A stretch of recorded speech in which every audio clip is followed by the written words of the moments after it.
Elektriautod on tulnud, et jääda.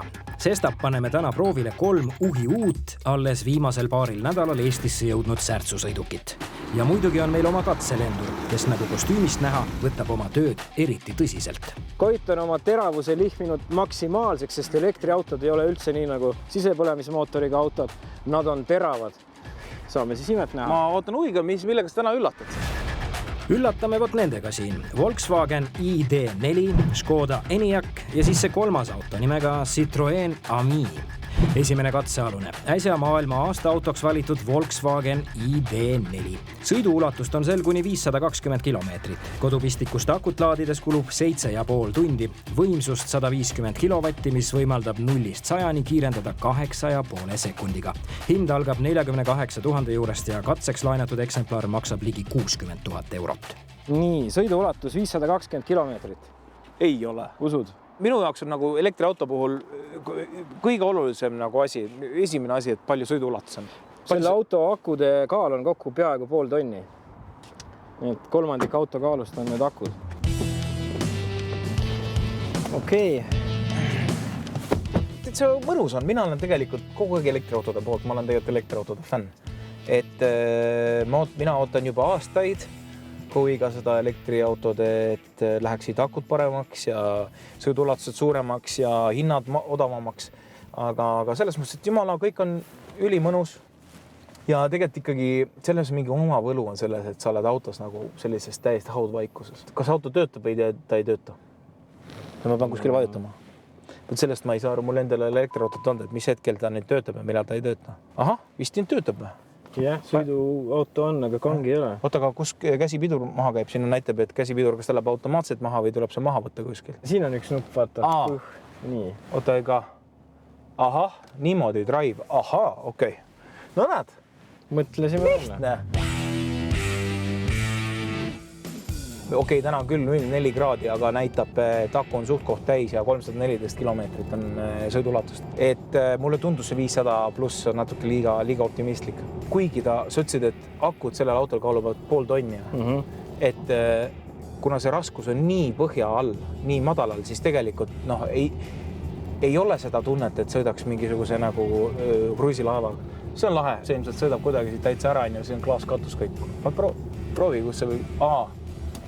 No vaata, eks ole, kus see peletis nüüd eest ossab, eks ole. Korra vajutus gaasi õrnalt ja oli siuke pilv oli taga. Aga sellega sõidad, linnud laulavad. See konkreetne auto, millega me sõidame, on 58. 60 000. No, bensuka sa saaksid ilmselt, ma kujutan ette mingisugune... 40 000-ga. 10-15 000 odavamalt on ju kätte. Mina ootan ikka seda aega, kui elektriautod võiks maksta ikka selline 30-35 000. Ei, täitsa normaalne auto midagi ei öelda. Mõnes mõttes on huvitaval ajal, et me näeme seda sellist nagu shifti, eks ole, mis mingi 120 aastat on sõidetud, eks ole, nüüd ühte tüüpi autodega nüüd on siis oleme täpselt sellise ülemineku ajal. Katsetatav number 2, Škoda Enyaq. Sõiduulatus kuni 537 kilomeetrit, laadimisaeg kodustes tingimustes 7 tundi ja 30 minutit, võimsus 150 kilovatti, kiirendus 0-100 8,6 sekundit. Hind algab 35 000 ja saates osalev sõiduk maksab ligi 60 000. Kui teile tundub, et olete sellist autot tänases katses juba näinud, siis ega te palju mööda ei panegi. Volkswageniga on see ehitatud samale tootmisplatvormile. Lõpptulemusele on muidugi lähenetud Škodale omase moodsa joonega. Siis Enyaq 4, teine oli ID4. Mul aga ei ole kõige seksikam nimi. Enyaq. Seest on väga ilus ju, väga kena on. Kui Škodad näevad juba tänapäeval sellised välja, ma ei saa üldse aru, miks keegi peaks Volkswagenit endale ostma siis. Noh, see on, ma ütleks, mulle meeldib see oluliselt rohkem kui see Volkswagen. Aga hind on ju sama ju.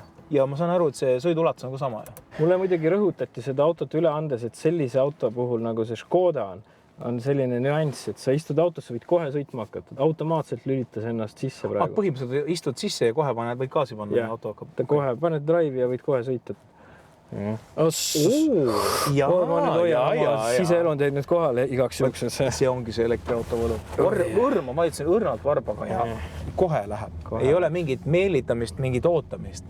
Menüü tundub sama, vaata. Öko, siin kiirendab nii, et ma ei ulata nuppudeni. Mõnus on küll sõita jällegi, midagi ei ole öelda. Juhitavus ja kõik see on küll täiesti väga okei. Kuidagi võiks olla nii, et elektriautodele antakse linnas teed, et kui sa tuled, kuule, sul on nii on privilegeeritud, saad rahulikult, kui tegelikult on nii palju pluss elektriautol. Sa saad esiteks tipptunnil bussireas sõita, see on ju mega privileeg. Näiteks, kes kuskilt tagant Viimsist või kuskilt tulevad, sa mõtle, kui palju sa aega võidad. Aastas säästad nädal aega. See 360 on jälle täpselt piiri peal, et ma tahaks nüüd, ütleme, sõita Vanemuisesse näiteks teatrisse etendust tegema, siis ma pean kuskilt tagasi teel hakkama muretsema, kus ma midagi laadima ja kohale jõudes pistad kohe pistikusse. Et siis ma hakkan Tartus otsima, kus ma seda pistikut leian ja kus on vaba pistik ja kus see töötav pistik on ja ilmselt sellega harjub ära, et sa kogu aeg hakkad planeerid igat oma sõitu kogu aeg. Tegelikult, kui sul on enam-vähemgi normaalne sõiduulatus, et sa lähed kõhtu nagu paned mobiiltelefoni, paned laadima, hommikul sul on auto täis, sa ei mõtle ka selle peale, et sa peaks kuskil minema, et kuskil unustad nagu bensiinijaama, lähed võib-olla Kabanasja ent ostma, see ongi kõik.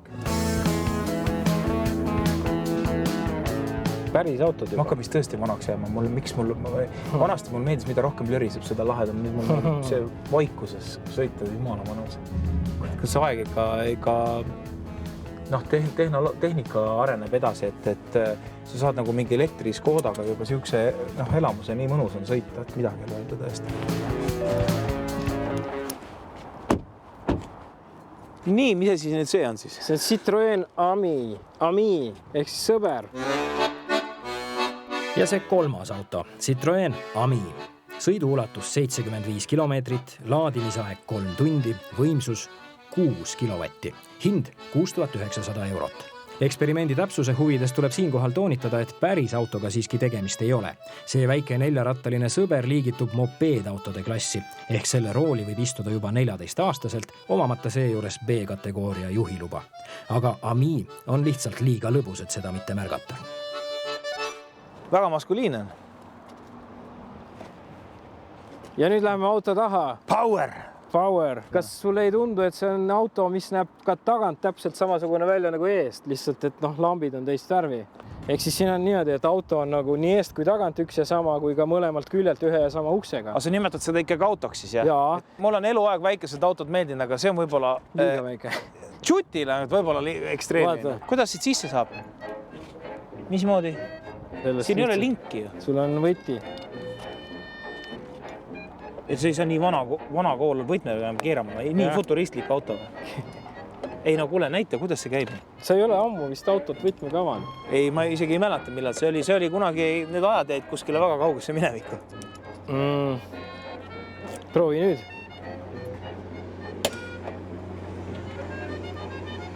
Ahah. Äge. See on ju nagu mingisugusesse võidusõiduautosse roniks. 1,92 mehed ka sisse mahuvad või? Nii. Kuidas aken lahti käib?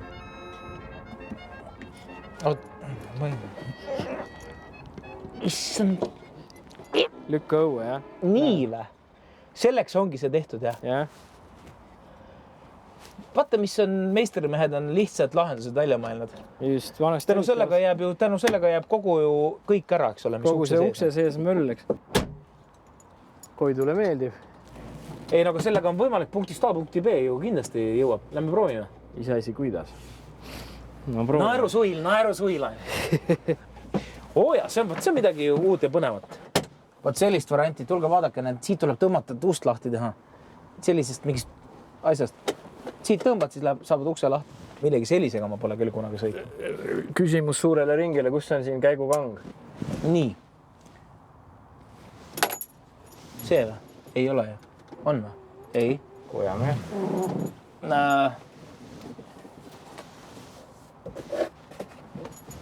Ma ei tea. Siin on kässar. Näed, siin või? Päris ahv ei ole või? Lähme sõidame.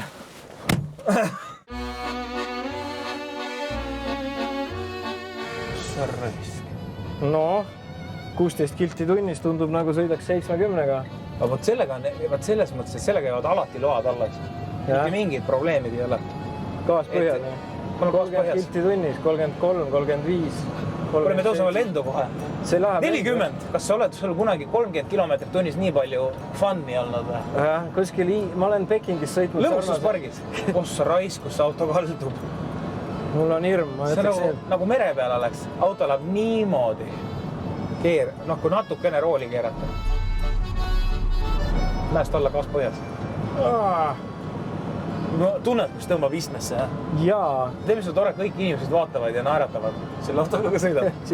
Saab lehvitada. Sa pead olema, ütleme, oma maskuliinsus ikkagi väga kindel, et kui sa sellise auto ostad, sellega sõidad. Hääl on küll nagu trollibussile. Või nagu oleks... Ikka tunne nagu kihutab 130, aga tegelikult on 40 sõidab. Reaktiivmootori kõrval seisad, siis teeb küsiks teha.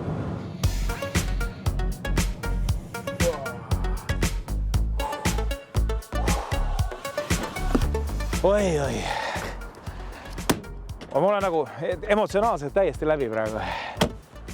Ma olen ka. Aitäh. Sa ei taha? Aitäh sulle. Aitäh. Endale ei taha? Meil on... Ei. Auto, millest tuleb kurvides kallutada. Ei tule, aga kui sa selles mõttes, et nii ei ole nii hirmus lihtsalt. No innu väikene asi. Kuule, aga mutikas osta ära. Päriselt. See on sulle vaata paras ka. Ei ole liiga suur tööle sõita ETV-sse, miks Rahvusringhäälingusse, miks mitte? Teil on alati parkimistega probleeme. Ei ole parkimiskohti sellega, sa alati leiad mingisuguse nurgakese. Ja üks tähtis ülesanne on meie 3 särtsusõidukile täna siiski veel. Elektriautosid hinnatakse nende ägeda kiirenduse poolest, ükskõik kui igavad nad väljast ka välja ei näeks, kiirendavad nagu superautod.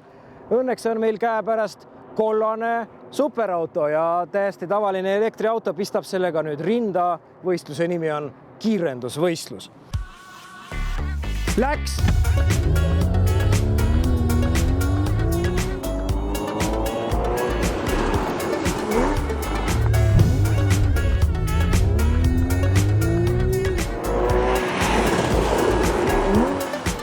Polegi kunagi proovinud kiirendada selle autoga nii.